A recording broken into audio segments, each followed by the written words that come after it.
Welcome back to All Indiana. Question: do you like to brush your teeth after every meal or after eating garlic or drinking a sugary soda or coffee? It's what we've all been told to do since we were kids, but the fact is you could be brushing way too much. Dr. Kami Haas is the author of this national bestseller, If Your Mouth Could Talk. He's also the founder of the Super Dentist, or one of the largest dental practices in California. He joins us now here in the studio. Hey, sir, first of all, I want to set the record straight on how much you should be brushing, Dr. Haas. How much is exactly too much? I think I need to know for myself.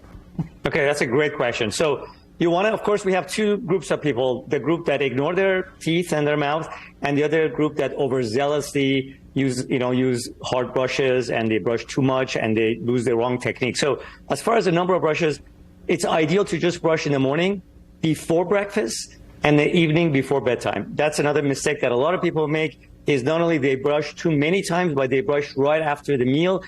The reason that you don't want to brush your teeth right after the garlic that you mentioned, or the coffee or the morning breakfast, is because the mouth becomes acidic, extremely acidic, for about 30 to 60 minutes, just about every time you put food or drinks in your mouth. So you don't want to obviously get that acid and brush it into your teeth and damage the enamel.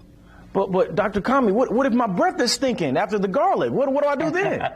No, I understand why people want to do it. So if you have breakfast or you have garlic or whatever, coffee, because I'm a coffee drinker myself, you can use a mouthwash, or you can use a mouth spray. A very safe and effective mouthwash or mouth spray, and we can discuss what that means, is perfect for after meals. But before meals, a toothbrush is just perfectly fine in the morning and in the evenings. Okay, so I felt seen when you said the people who brush their teeth a little too hard, a little too zealous.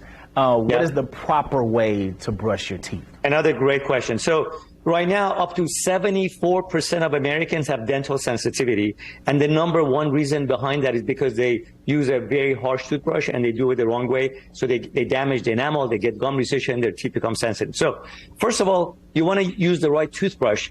The toothbrush bristles, they should be either soft or ultra soft. There's absolutely no reason for the bristles to be very abrasive. Or I see people use charcoal bristles for whitening the teeth. Those are very, very wrong brushes to use. So that's the type of brush.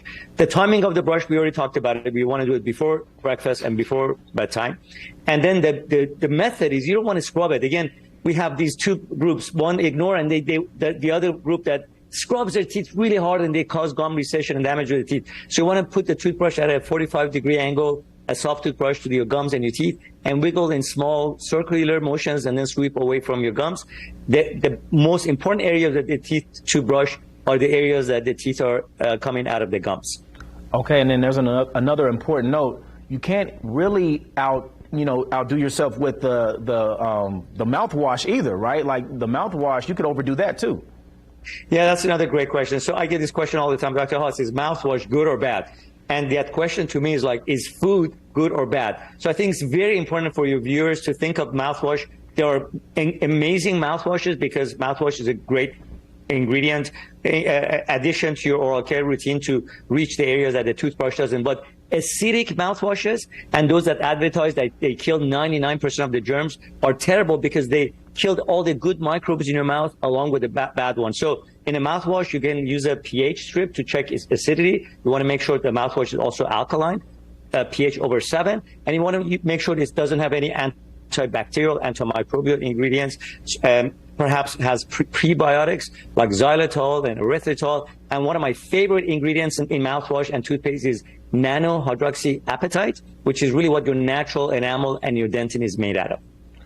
Well, the book is If Your Mouth Could Talk. Dr. Haas, thank you so much for the insight, setting us straight on our oral hygiene, sir. I'm going to watch this interview back after this. I got notes to take. I appreciate you, man.